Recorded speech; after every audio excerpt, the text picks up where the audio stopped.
Good afternoon. So this little journey that I'm on does not only revolve around the animals, although it does seem like a lot of my time and attention is devoted to the animals. There are a few other things that I'm doing to get to a more natural lifestyle. I'm going to give you a couple of those examples of things that I've done just this afternoon. Whenever I cook eggs, use eggs, do anything with eggs, I save the shells.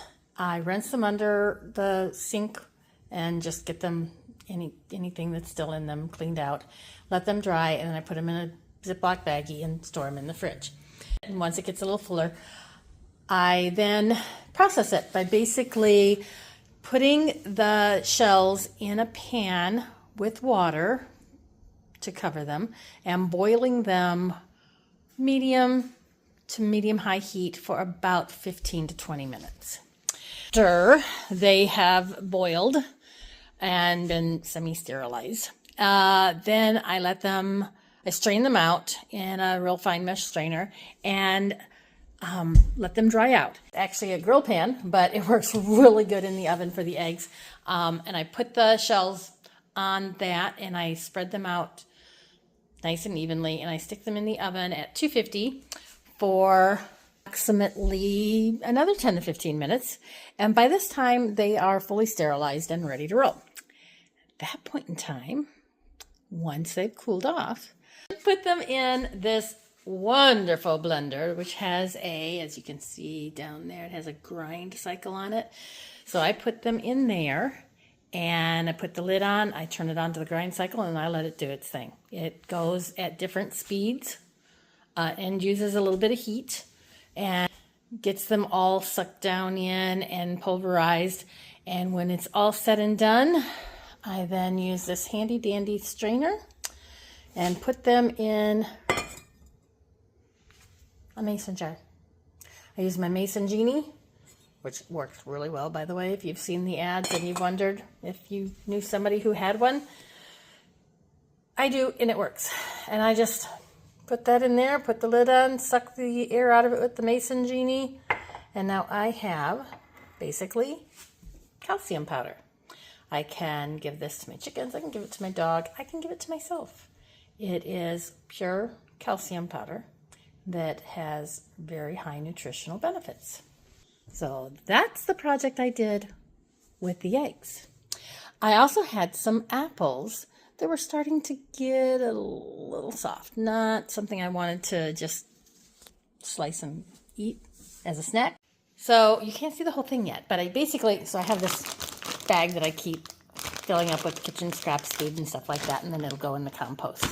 But basically I used my apple peeler slicer, corer. It does the whole thing. Cuts out the core. You can see the core right here. Cuts out the core, peels it and slices it. The only ones that the slices are still in here are like the big chunky end pieces that didn't cut up real good.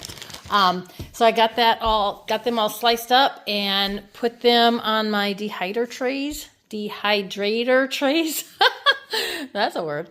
And they are currently in the dehydrator. They will run, I think it's at 135 degrees, and they will run for approximately 11 hours or so.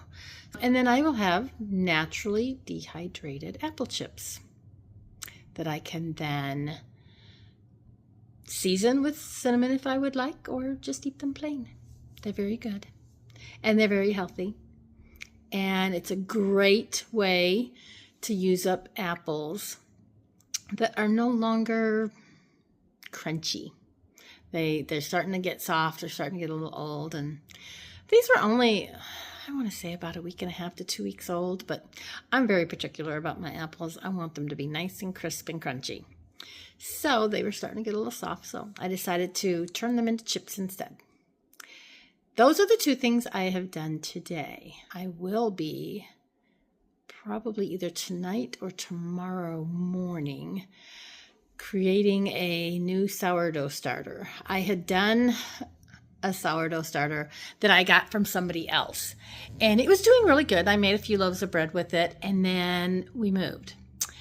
And in the process of the packing and the moving and the unpacking and all the repairs and work that we were doing here, and then the critters,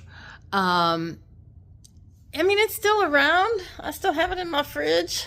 It's looking a little funky, so I'm probably going to dump that out and actually start a brand new one from scratch.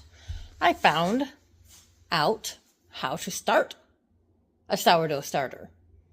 Previously, I'd always gotten some from somebody else, because you get sourdough starter, you spread it around. It's the gift that keeps on giving.